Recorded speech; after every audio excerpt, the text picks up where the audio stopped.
Today we are going to learn the new chapter that is hereditary किंवा hereditary असं म्हणतात त्याला and variation.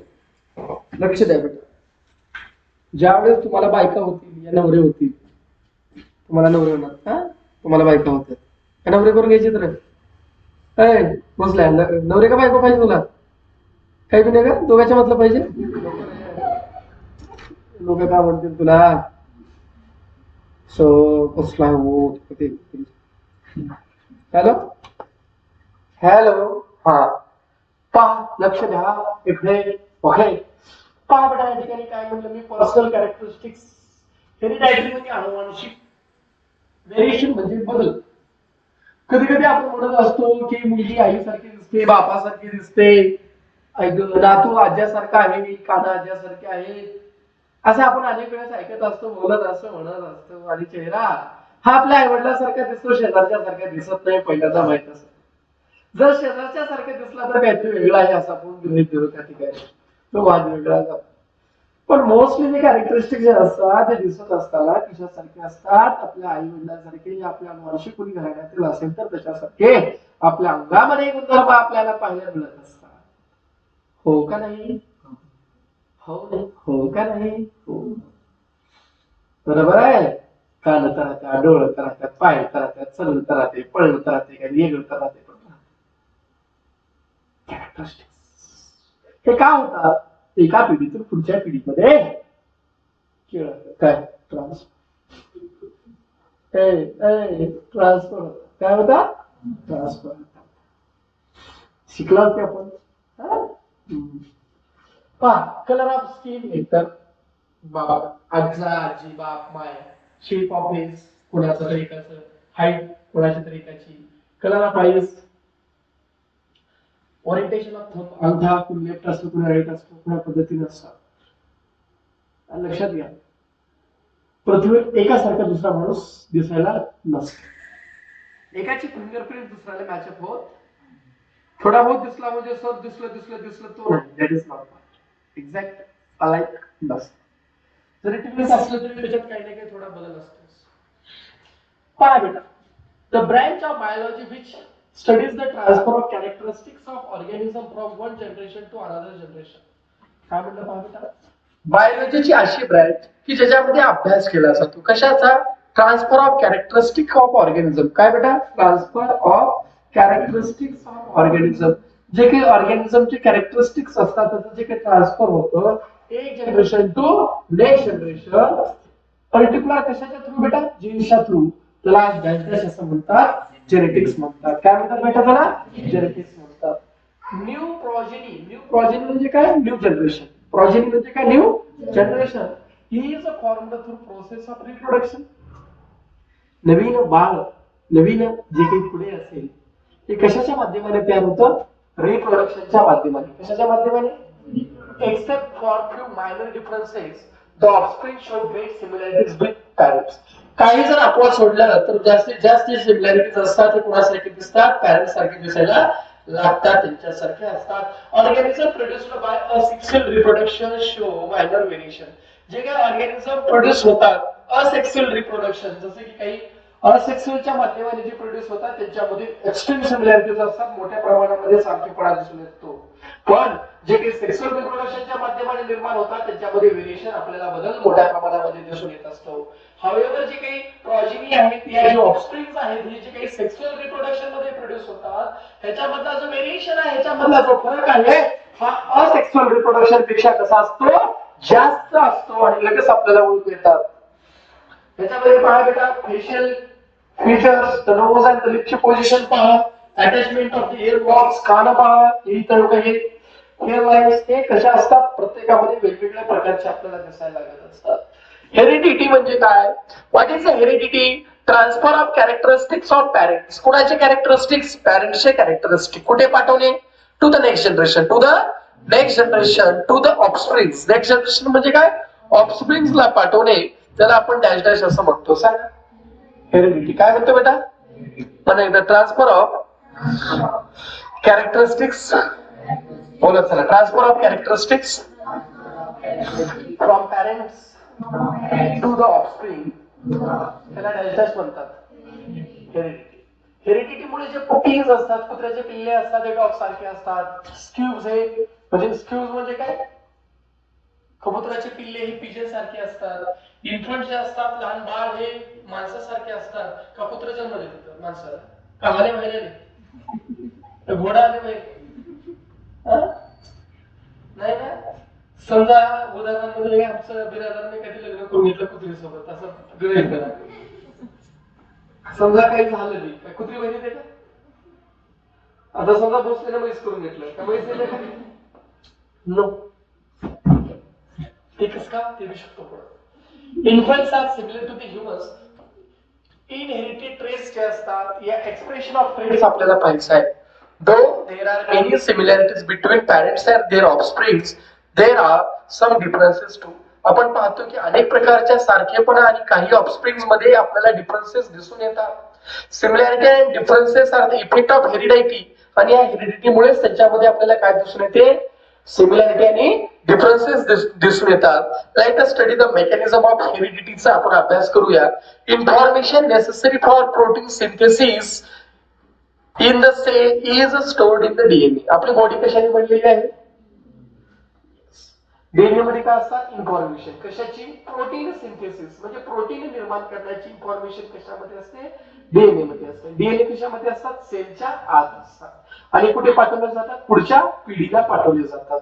कशाच्या थ्रू, जीन्सच्या थ्रू. कशाच्या थ्रू, बघा जे काही इन्फॉर्मेशन गरजेची आहे प्रोटीन सिंथेसिस निर्माण करण्यासाठी त्या सेलमध्ये, ही कशामध्ये स्टोअर केली जाते, डीएनए मध्ये.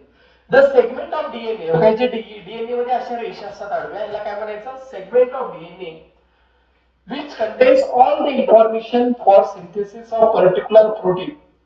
जे की डीएनए मध्ये सर्व काय असतात, इन्फॉर्मेशन कलेक्ट केलेली असते प्रोटीन सिंथेसिसची. आणि आडव्या रेषाला काय म्हणतात, जीन म्हणतात. काय म्हणतात, it is necessary to know the relationship of these proteins with the characteristics of organism. आणि आपल्याला या ठिकाणी हे गरजेचं आहे की आपल्याला त्या ठिकाणी रिलेशनशिप काय आहे त्या प्रोटीनचं विथ कॅरेक्टरिस्टिक्स ऑफ ऑर्गॅनिझम हे पाहणं गरजेचं आहे. To understand the concept of heredity, आपल्याला हेरिडिटीची कन्सेप्ट अंडरस्टँड करण्यासाठी let us consider the characteristics प्लांटच्या हाईट बद्दल आपल्याला या ठिकाणी अभ्यास करावा लागेल. We know that there are growth hormones in the plants. Plant मध्ये काय प्रेझेंट असतात, चार प्रकारचे हार्मोन्स आपण पाहिलं होतं. ऑक्सिन पाहिलं होतं, जिब्रेलिन्स पाहिलं होतं, ऍब्सिसिस पाहिलं होतं, सायटोसायनाइन्स पाहिलं होतं. असे चार नाव आपण पाहिलेलं होतं. कोणते कोणते होते, सायटोसायनाइन्स, ऍब्सिसिस, अजून कोणते म्हणले, जिब्रेलिन्स, अजून एक कोणतं तर सायटो, असं चार आहेत. किती, चार. Increase in the height of plant हे कशावर डिपेंड आहे, त्याच्यामध्ये किती प्रमाणामध्ये, किती ग्रोथ ऑफ क्वांटिटी मध्ये हार्मोन्स प्रोड्यूस होतात त्याच्यावर डिपेंड आहे. The quantity of growth hormone produced by plant, जे काही क्वांटिटी आहे ग्रोथ हार्मोनची जी काही प्लांटच्या माध्यमाने प्रोड्यूस केली जाते, ही कशावर डिपेंड आहे, इफिशियन्सी ऑफ कन्सर्न एन्झाइम्स. म्हणजे त्याच्यामध्ये जे काही एन्झाइम्स आहेत त्या एन्झाइमची काय कार्यक्षमता आहे, त्या कार्यक्षमतेनुसार त्या ठिकाणी त्या प्लांट मध्ये जे काही हार्मोन्स जे काही प्रोड्यूस होतात, ज्याच्यामुळे त्याची ग्रोथ असते, ही ग्रोथ जी होत असते ही कशा डिपेंड आहे, इफिशियन्सी ऑफ त्या प्रकारच्या एन्झाइमची जी काही कार्यक्षमता आहे त्याच्यावर ते हार्मोन्स काम करतात. इफिशियंट एन्झाइम जे असतात हे मोठ्या प्रमाणामध्ये ग्रेटर क्वांटिटीमध्ये हार्मोन्सला प्रोड्यूस करतात, ज्याच्यामुळे प्लांटची डॅश डॅश इन्क्रीज होते, हाईट इन्क्रीज होते. If the enzymes are less efficient, जर समजा एन्झाइम कमी कार्यक्षम असतील तर त्या कंडिशन मध्ये हार्मोन्स जे प्रोड्यूस होतात हे स्मॉलर क्वांटिटी मध्ये कमी प्रमाणात प्रोड्यूस होतात, which leads to stunting of the plant. Stunting म्हणजे उंची खुडणे, उंची खुडणे किंवा उंची कमी होणे. ठीक आहे बेटा, आलं का लक्षामध्ये. हार्मोन्स कसे प्रोड्यूस होतात त्याच्यावर काय डिपेंड असतं, हाईट. आणि हार्मोन्स कशावर प्रोड्यूस होतात, depending upon efficiency of enzymes. Efficiency of, आता बघा क्रोमोझोम्स, हे म्हणलं बघा. आता समजा ह्याला लग्न केलं त्याला केलं तर कुत्र का बरं येणार, आल्या का बरं बाहेर येणार, that is the name. Because the chromosome संख्या number is different in the different types of animals. तुझ्यामध्ये क्रोमोझोमची संख्या 23 जोड्या आहेत, 22 त्याला म्हणतात ऍटोसोम्स, आणि एक आहे ऍलोसोम्स, त्याला सेक्स क्रोमोझोम म्हणतात. कुत्र्यामध्ये वेगळं आहे, पक्ष्यामध्ये वेगळं आहे, खेकड्यामध्ये वेगळं आहे, ग्रासहोपर मध्ये वेगळं आहे. पाहूया आपण क्रोमोझोम्स. काय बेटा? Chromosomes. The structure in the nucleus of cell. काय बेटा? The structure in the nucleus of cell. The structure in the nucleus of cell which carries hereditary characteristics. जो स्ट्रक्चर कुठे आहे? सेलच्या न्यूक्लियस मध्ये आहे. सांगा, जो स्ट्रक्चर कुठे आहे? सेलच्या न्यूक्लियस मध्ये आहे, जो काय कॅरी करतो? हेरिडायटरी कॅरेक्टरिस्टिक्स. काय कॅरी करतो? हेरिडायटरी कॅरेक्टरिस्टिक्स, अनुवांशिक गुणधर्म कॅरेक्टरिस्टिक्स कॅरी आउट करतो. त्याला म्हणतात डॅश डॅश. मला माझ्या मागे the structure in the nucleus of the cells that carries the hereditary characteristics. The structure in the nucleus of cell that carries hereditary characteristics is called chromosomes. आता बघा, chromosome जे असतात ते कशाने बनलेले आहेत? न्यूक्लिक ऍसिड आणि प्रोटीन्स. विसरू नका, क्रोमोझोम कशाने बनलेले आहेत? न्यूक्लिक ऍसिड आणि प्रोटीन. सांगा, कशाने बनलेले? न्यूक्लिक ऍसिड आणि प्रोटीनने कोण बनलेले? सांगा, क्रोमोझोम्स बनलेले आहेत. During cell division. Cell division म्हणजे काय? एकापासून दोन, दोन पासून चार, चार पासून आठ, हे जे काही पेशी नवीन तयार होतात, जे सेल नवीन तयार होतात, त्याला आपण काय म्हणतो बेटा? Cell division. During cell division chromosome can be clearly seen under compound microscope. ज्यावेळेस पेशीचं विभाजन होत असताना आपण त्याला कशाच्या खाली पाहू शकतो?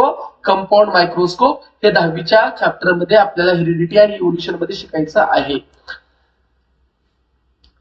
जीन्स. काय बेटा? Genes which contain the information about hereditary characteristics is coded in coded form are located on the chromosome. समजून घ्या. Genes which contain information about hereditary characteristics. ज्या जीन्स मध्ये इन्फॉर्मेशन आहे कशाच्या संदर्भात बेटा? हेरिडायटरी अनुवांशिक कॅरेक्टरिस्टिक्सच्या संदर्भामध्ये इन्फॉर्मेशन आहे. कशाच्या फॉर्म मध्ये आहे? कोडेडच्या फॉर्म मध्ये आहे. कशावर आहे? क्रोमोझोमवर आहे. आणि प्रत्येक ज्या स्पेसीज असतात, प्रजाती असतात, कुत्रा, हलगट, मांजर, गाढव, डुक्कर, रानडुक्कर, सरच, त्यांच्या ज्या स्पेसीज असतात, प्रजाती असतात, त्यांच्यामध्ये जी नंबर ऑफ क्रोमोझोमची संख्या असते ती कशी असते? वेगळी. वेगळी असते. कशी असते? The number of chromosomes present each and every cell is different. आपल्यासारखी जर क्रोमोझोमची संख्या असेल तर ती कशी आहे? आपणच झालो ना. Each क्रोमोझोम, प्रत्येक क्रोमोझोम हा कशाने बनलेला आहे? डीएनए. कशाने? डीएनए कशाने बदलता? प्रोटीन आणि न्यूक्लिक ऍसिड. आता शिकलो. नंतर इट अपियर्स. हे जे क्रोमोझोम्स असतात हे कशा आकाराचे असतात? डम्बेल शेप्ड आहेत. कोणत्या आकाराचे बेटा? डम्बेल शेप्ड आहेत. Midway during cell division there is a constricted region. मधल्या साईडला काय दाबल्यासारखा भाग आहे, गळा दाबल्यासारखा. Constricted region on each chromosome. याला म्हणतात प्रायमरी कॉन्स्ट्रिक्शन. काय म्हणतात बेटा? प्रायमरी कॉन्स्ट्रिक्शन किंवा याला म्हणतात सेंट्रोमर. हे परीक्षेला डायग्राम पडते बघा, एमपी करायला. Centromere. This divides the chromosome into 2 parts. आणि हा क्रोमोझोमला किती भागामध्ये विभाजन करतो? 2 भागामध्ये. याला म्हणतात आर्म ऑफ क्रोमोझोम. वरचा आर्म आहे पी आर्म, हे पी आर्म, आणि खालच्याला काय म्हणतात बेटा? Q arm. Each part is called arm. The centromere has a specific position in each chromosome. आणि जे सेंट्रोमर असतात त्याला एक स्पेसिफिक पोझिशन असते प्रत्येक क्रोमोझोमला. डिपेंडिंग अपॉन दिस, त्याच्यावर जे काही डिपेंड आहे त्याच्यानुसार क्रोमोझोमचे एकूण 4 टाईप पडतात. किती टाईप पडतात? किती पडतात? 4. 4 टाईपचे नाव सांगतो ऐका. एक आहे मेटासेंट्रिक, सब मेटासेंट्रिक, अॅक्रोसेंट्रिक, टिलोसेंट्रिक. नाव सांगा. मेटा, सब मेटा, अॅक्रो, टिलो. मेटा, सब मेटा, अॅक्रो, टिलो. आता जे क्रोमोझोमची संख्या म्हटलं, खेकड्यात किती आहे बेटा? 200. मक्यात किती आहे? 20. फ्रॉग मध्ये किती आहे? 26. माणसात किती आहे? 46. पोटॅटो मध्ये किती आहे? 48. राऊंडवर्म, गांडूळ, राऊंडवर्म म्हणतात, सॉरी अर्थवर्म म्हणतात, सॉरी. राऊंडवर्म त्याच्यामध्ये किती आहे? 4. फ्रॉग मध्ये किती आहे बेटा? 26. म्हणजे क्रोमोझोमची संख्या सर्वांमध्ये सेम आहे का वेगळी आहे? वेगळे. ठीक आहे बेटा. आता आपल्याला हे इकडे 4 टॉपिक आपल्याला शिकायचे आहेत. 4 टॉपिक बेटा. त्याच्या पहिले 2 मिनिटाचा वेळ देतो. वाचा बरं काही डायग्राम काढा पहिल्यांदा. त्याला एमपी करा डायग्रामला. Very very very very very important diagram. And it may be asked in the board examination. Possibility is too much that will be asked in the board examination.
लवकर बघा, लवकर काढा सर.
पाहायला.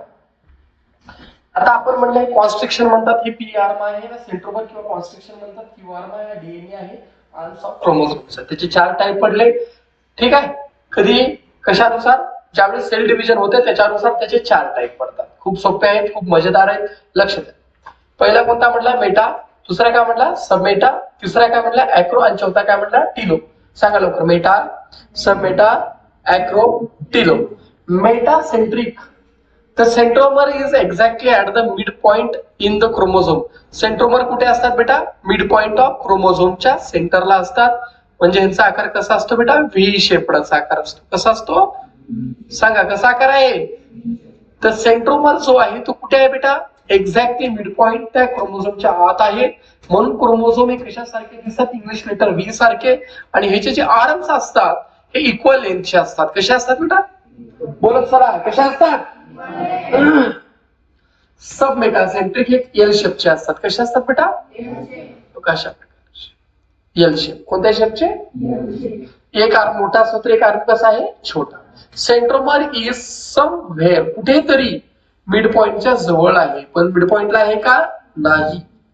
Which looks like English letter L, वर one arm is slightly shorter than other. म्हणजे एक मोठा आहे तरी कसा आहे, छोटा आहे. तिसरा आहे अॅक्रोसेंट्रिक, जो आहे तो कसा दिसतो, इंग्लिश लेटर जे सारखा. कसा दिसतो बेटा, इंग्लिश लेटर तो कशा. ह्यासाठी सेंट्रोमर कुठेतरी near of one side of क्रोमोझोमच्या कुठेतरी जवळ आहे. हे इंग्लिश लेटर जे सारखे दिसतात. One arm is smaller than other. Last आहे किलोसेंट्रिक. किलोसेंट्रिक हे अशा प्रकारे असतात. तर त्याच्या पाठीमागे दिसत नाही.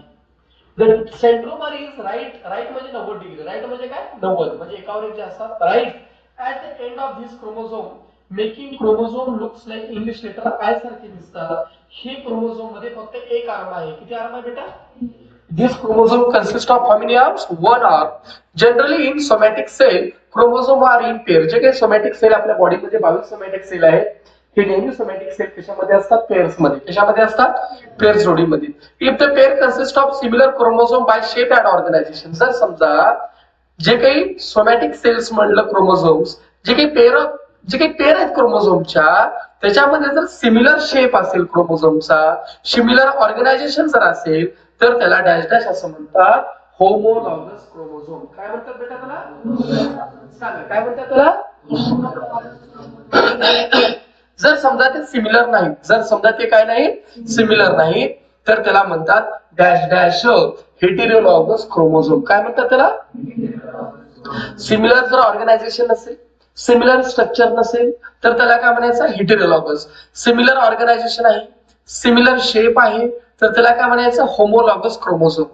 मग आता हेटेरोलॉगस क्रोमोझोम काय, in case of organism that reproduce sexually one of the chromosomal pair is different from all other chromosome. बघ आता जेवढे की सेक्सुअल रिप्रोडक्शन करतात त्याच्यामध्ये जे क्रोमोसोमल पेअर आहे ही डिफरंट असते दुसऱ्यापेक्षा. Chromosome of different pair are called. ह्याच क्रोमोसोमला जे 22 आहेत ते ॲलोसोम्स आहे, ते उरलेली एक जे आहे ते सेक्स क्रोमोसोम, त्याला ॲलोसोम म्हणतात. काय म्हणतात बेटा, ॲलोसोम. आणि उरलेले जे होते त्याला काय म्हणायचं, ॲटोसोम्स. काय म्हणायचं, येस. हे काय चार नाव आहेत बघा डायग्राम आता काढलेली. मेटा, सब मेटा, अॅक्रो आणि काय बेटा, किलोसेंट्रिक. पुढचा टॉपिक आहे काय बेटा, डीएनए. काय बेटा, DNA.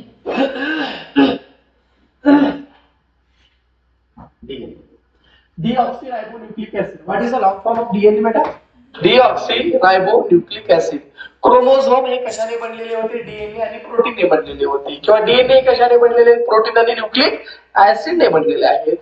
This acid was discovered by Swiss biochemist. ह्या ऍसिडचा शोध कोणी लावला, एक स्विस बायोकेमिस्ट होते, त्याचं नाव आहे फ्रेडरिक मिशर. काय नाव आहे बेटा, लवकर बोला. फ्रेडरिक मिशर यांनी कुणाचा शोध लावला, डीएनएच्या ऍसिडचा. कधी लावला, 1869 ला. कशाचा अभ्यास करताना, व्हाईट ब्लड सेलचा. कशाचा अभ्यास करताना, व्हाईट ब्लड सेलचा. Initially acid was reported to be only in the nucleus of cell. सुरुवातीला हा ऍसिड कुठे दिसला, न्यूक्लियस ऑफ सेलच्या आत. न्यूक्लियस ऑफ सेलच्या आत, म्हणून त्याला काय नाव दिले, त्याला न्यूक्लिक ऍसिड. कुठे आढळला पहिल्यांदा तो, न्यूक्लियस मध्ये, म्हणून काय नाव दिले, nucleic acid. However, it was realized that it is present in other part of cell too. पुन्हा लक्षात आलं की सर्व भागामध्ये प्रेझेंट आहे सेलच्या. मॉलिक्युल ऑफ डीएनए, डीएनए चे जे काही रेणू असतात ते कुठे प्रेझेंट असतात? सर्व ऑर्गॅनिझम मध्ये.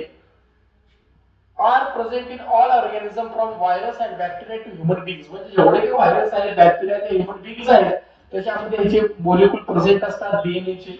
डीएनए मॉलिक्युल काय करतात? डीएनए चे मॉलिक्युल आपल्या बॉडीची फंक्शनिंग म्हणजे कार्य करण्याची पद्धत, ग्रोथ म्हणजे वाढ, त्याच्यानंतर डिव्हिजन म्हणजे विभाजन, रिप्रोडक्शन म्हणजे प्रजनन, त्या सेल्सचं त्याच्यावर नियंत्रण करतात. आणि त्याच्यामुळे डीएनए ला डॅश डॅश मॉलिक्युल असं म्हणतात. परीक्षेला पडलेला प्रश्न आहे, why DNA is called master molecule? Because it controls functioning, growth, division, reproduction of cell, and therefore it is called as a master molecule, and it is present in all types of virus, bacteria to the human being. जड्यामध्ये present असतात त्याच्यामुळे याला काय म्हणतात? Master molecule म्हणतात. DNA, the structure of DNA molecule is same in all organism. सर्व organism मध्ये जो काही डीएनए आहे त्याचा स्ट्रक्चर सेम आहे. 1953 ला, कधी बेटा? 1953 ला वॉल्टर अँड क्रिक, कोण बेटा? सॉरी वॉल्टर अँड सटन, ते 10वीच्या पुस्तकात. सॉरी, वॅटसन अँड क्रिक. काय बेटा? वॅटसन अँड क्रिक यांनी एक मॉडेल प्रोड्यूस केला. त्या मॉडेलला डॅश डॅश मॉडेल म्हणतात, मॉडेल ऑफ डीएनए मॉलिक्युल. आणि ह्या मॉडेलनुसार त्याच्यामध्ये असे दोन पॅरलल थ्रेड आहेत. काय बेटा? असे दोन काही पॅरलल, काय सांगा? Thread. Two parallel threads. Threads म्हणजे दोऱ्यासारखे थ्रेड्स ऑफ न्यूक्लियोटाइड्स आहेत आणि त्याला coiled around each other. Coiled around असं असतं की नाही DNA? Coiled around each other. ह्या अरेंजमेंटला डबल हेलिक्स म्हटलं. काय म्हटलं? हे अशी अरेंजमेंट आहे ना, याला काय म्हटलं बेटा? डबल हेलिक्स म्हणलं. हा जो स्ट्रक्चर आहे त्याला कशासोबत कंपेअर करतात? Coiled and flexible ladder. Ladder असतात ना बेंड केलेले, कॉइल्ड अँड फ्लेक्सिबल लॅडर. म्हणजे घरामध्ये असतात बघा पायऱ्या, मोठ्या मोठ्या बंगल्यात अशा असतात ना गोल टाईप मध्ये, त्याच्यासोबत त्याची तुलना केली जाते. डायग्राम आहे, लक्षात येईल कशा प्रकारे. आलं का? Coiled and flexible ladder. प्रत्येक जो स्ट्रँड आहे त्या डीएनएच्या मॉलिक्युल्स आहे कशाने बनलेला आहे? Each strand of DNA molecule, each strand in the molecule of DNA. प्रत्येक जो स्ट्रँड आहे कशाच्या बेटा? डीएनए मॉलिक्युलच्या. ते कशाने बनलेला आहे? अनेक स्मॉल मॉलिक्युल्सने बनलेला आहे. त्याला डॅश डॅश असं म्हणतात. बोलत चला, काय म्हणतात त्याला? न्यूक्लियोटाइडने बनलेला आहे. 4 टाइपचे नायट्रोजनस बेस त्याच्यामध्ये असतात. किती टाइपचे नायट्रोजनस बेस असतात? 4. 1 2 3 4. 4 रंग वेगळे आहेत का बघा? लाल, पिवळा, हिरवा, निळा. किती म्हटलं? There are 4 types of nitrogenous base present in the DNA. किती प्रकारचे? 4. विसरू नका. ऍडेनाइन, काय म्हटलं? ग्वायनाइन, सायटोसाइन, थायमिन. आणि आरएनए मध्ये ऍडेनाइन असतो, ग्वायनाइन असतो, सायटोसाइन असतो, थायमिन नसतो. थायमिनच्या जागी असतो युरॅसिल. काय असतो? हे विसरू नका. बघा, प्रत्येक जो स्ट्रँड आहे डीएनएच्या मॉलिक्युल मध्ये हा कशाने बनलेला आहे? मेनी स्मॉल मॉलिक्युल्सने. त्याला न्यूक्लियोटाइड्स म्हणतात. There are 4 types of nitrogenous base: adenine, guanine, cytosine, thymine present in the DNA. But RNA मध्ये 3 असतात, चौथा नसतो. कोण नसतो? थायमिनच्या जागी कोण असतो? युरॅसिल असतो. ह्याच्यामध्ये जे ऍडेनाइन आणि ग्वायनाइन, कोणते बेटा? ऍडेनाइन आणि, नीट लक्ष द्या, ऍडेनाइन आणि ग्वायनाइन याला काय म्हणतात? प्युरिन्स. काय म्हणतात बेटा? ऍडेनाइन आणि ग्वायनाइन. ऍडेनाइन आणि काय बेटा? ग्वायनाइन्स याला काय म्हणायचं? प्युरिन्स. काय म्हणायचं याला? प्युरिन्स. आणि दुसरा जो आहे सायटोसाइन आणि थायमिन. सायटोसाइन आणि थायमिन ह्याला काय म्हणायचं? पिरिमिडिन्स. काय म्हणायचं? काय म्हणायचं? चला सांगा. ऍडेनाइन आणि ग्वायनाइन याला काय म्हणायचं? प्युरिन्स. सायटोसाइन आणि थायमिन ह्याला काय म्हणायचं? पिरिमिडिन्स किंवा pyrimidines. In the structure of nucleotide a molecule of nitrogenous base. आता ह्या न्यूक्लियोटाइडच्या स्ट्रक्चर मध्ये a molecule of nitrogenous base, phosphoric acid are joined to the molecule of sugar. बघा, ह्या न्यूक्लियोटाइडच्या स्ट्रक्चर मध्ये हे जे काही नायट्रोजनस बेसचे मॉलिक्युल्स आहेत आणि दुसरा जे फॉस्फोरिक ऍसिड आहे हे जे एकमेकाला जॉईंट केलेले आहेत, कशाच्या मदतीने? हे कशाला जॉईंट आहेत सांगा बरं का? शुगरच्या मॉलिक्युलला. कशाला जॉईंट आहेत रे? As there are 4 types of nitrogenous base आहेत म्हटलं आपण. म्हणून न्यूक्लियोटाइडचे सुद्धा किती टाइप पडतात? 4. किती पडतात रे? 4. का? कारण नायट्रोजनस बेस किती? 4. ऍडेनाइन, guanine, cytosine, thiamine. ऍडेनाइन, guanine, cytosine, thiamine. ऍडेनाइन, guanine, cytosine, thiamine. आणि आरएनए मध्ये थायमिनच्या जागी कोण असतो? युरॅसिल. कोण आहे बेटा? कोण आहे सांगा?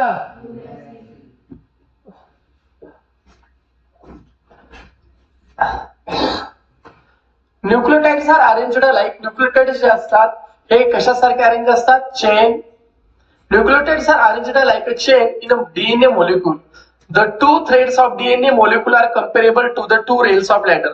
जे डीएनए चे दोन थ्रेड असतात ह्याला कशासोबत कम्पेअर करतात? रेल पटरी सोबत. रेल्स ऑफ द लॅडर, पटरी असतात ना, किंवा आपली सीडी सीडी सीडी माहिती ना, त्याच्यासोबत कम्पेअर करतात. प्रत्येक जी रेल आहे ही रेल कशाने बनलेली आहे? तर शुगर आणि फॉस्फोरिक मॉलिक्युल्सने. कशाने बेटा? Each rail is made up of alternately joined molecules of sugar आणि phosphoric acid. Each रंग, हे जे आडवी रेष आहे ना बेटा, मध्ये आडवी रेष, याला काय म्हणायचं? रंग. काय म्हणायचं याला? रंग. काय म्हणतात? रंग. ऑफ लॅडर ही कशाची जोडी आहे? नायट्रोजनस बेसची जोडी आहे. कशाची जोडी आहे? इथं बघा आयनाइन आहे, थायमिन आहे. इथं काय? सायटोसाइन आणि ग्वायनाइन आहे.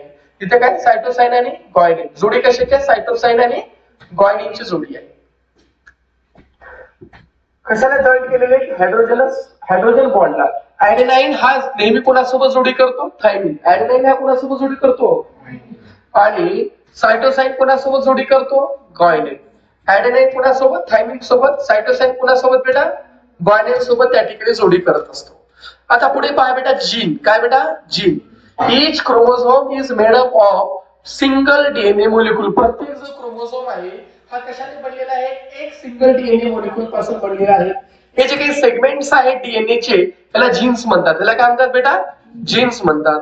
Due to variety in the sequence of nucleotides, जे काही न्यूक्लियोटाइड्स आहेत त्याचे जे सिक्वेन्स आहे त्याच्यामध्ये जे व्हरायटी म्हणजे विविधता आहे त्याच्यामुळं जीन्सचे सुद्धा डिफरंट काइंड्स आपल्याला त्या ठिकाणी तयार झालेले, फॉर्म झालेले मिळतात. These genes are arranged in a line. हे जीन्स कशामध्ये अरेंज केलेले असतात?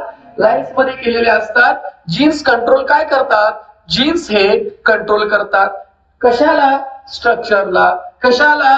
फंक्शनला. कुणाच्या? सेलच्या. आणखी कुणाच्या? बॉडीच्या. आणखी कुणाच्या? बॉडीच्या. जीन्स काय करतात? Control the structure and function of the cell and of the body. Also ते ट्रान्समिट, आणि काय ट्रान्समिट करतात? अनुवांशिक गुणधर्म, हेरिडायटरी कॅरेक्टरिस्टिक्स. कुठून कुठे? पॅरेंट्स कडून ऑफस्प्रिंग्स कडे. कुठून कुठे? पॅरेंट्स कडून ऑफस्प्रिंग्स कडे पाठवण्याचं काम करतात. म्हणून they are said to be the functional unit of heredity. म्हणून त्या ठिकाणी त्याला काय म्हटलं जातं? Functional unit of heredity. म्हणजे जो मूलभूत जो काही एकक आहे हेरिडिटीचा तो काय आहे? तर जीन्स हा मूलभूत घटक आहे. Many similarities are seen between parents and offsprings. ह्याच्या जे काही कॅरेक्टरिस्टिक्स पुढे ट्रान्समिट झाले त्याच्यामुळे आई वडिलांचे गुणधर्म लेकरात दिसतात. आणि जे काही प्रोटीन सिंथेसिस इन्फॉर्मेशन आहे ही कशामध्ये स्टोअर केलेली असते? जीन्स मध्ये. कशामध्ये बेटा? जीन्स मध्ये. आकार दिलेला आहे 3.4 नॅनोमीटर. आणि हे किती आहे? हे जो आहे इथला एवढा आहे छोटा. ग्वायनाइन, सायटोसाइन 0.34 नॅनोमीटरचा आकार. डीएनए फिंगरप्रिंटिंग मध्ये पहा बेटा, the sequence of gene in the DNA of person. The sequence of genes in DNA of person. प्रत्येकाचा जो काही जीनोम आहे तो आयडेंटिफाय केला जातो. कशासाठी महत्त्वाचा आहे? It is useful to identify the lineage and to identify criminal because it is unique to every person. प्रत्येक पर्सनचं वेगळं असतं. त्याच्यामुळे बाप कोण आहे ते पाहण्यासाठी सुद्धा आणि क्रिमिनल कोण आहे ते पाहण्यासाठी सुद्धा कशाचा कशाचा वापर केला जातो बेटा? डीएनएचा, फिंगरप्रिंटिंगचा. आपण याच्यामध्ये काय म्हणलं? आयडेनाइन कोणासोबत जोडली आहे? थायमिन सोबत. गायनाइन कोणासोबत आहे? सायटोसाइन सोबत. आणि आयडेनाइन आणि ग्वायनाइन एकत्रित येऊन काय म्हणतात? प्युरिन्स म्हणतात. सायटोसाइन आणि थायमिन एकत्रित येऊन काय म्हणतात बेटा? पिरिमिडिन्स असं म्हटलं जातं त्याला. ठीक आहे. आयडेनाइन, thiamine, ग्वायनाइन, सायटोसाइन. Pair of nitrogenous base असल्यामुळे चार त्याचे टाइप पडले आपण त्या ठिकाणी सांगितलेलं होतं. रेल्स ऑफ डीएनए कशाने बनलेले? शुगर आणि फॉस्फोरिक ऍसिडने. कशाने बनलेले बेटा? शुगर आणि फॉस्फोरिक ऍसिडने बनलेले आहेत. कशाने बनलेले? शुगर आणि फॉस्फोरिक ऍसिडने. 1990 मध्ये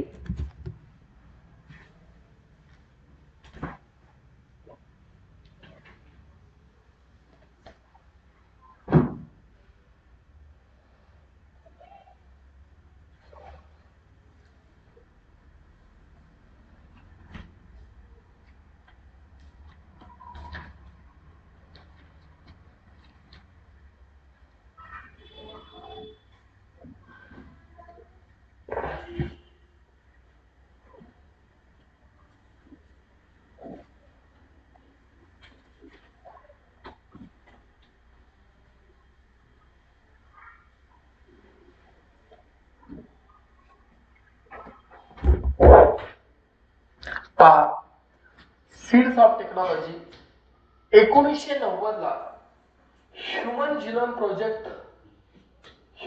project was together undertaken by the geneticist of the world. जेवढे काही जगातले जेनेटिक्स वर अभ्यास करणारे शास्त्रज्ञ त्यांनी हा प्रोजेक्ट ह्युमन जिनोम प्रोजेक्ट हाती घेतला आणि जून 2000 मध्ये scientist of this project and Celera Genomic Corporation private company आहे. कोणती बेटा? Celera Genomic Corporation collectively announced the discovery of complete DNA sequence of human genome. त्यांनी डिक्लेअर केलं की मानवाचा जो ह्युमन सिक्वेन्स जिनोम आहे त्याचा पूर्णपणे शोध लागलेला आहे.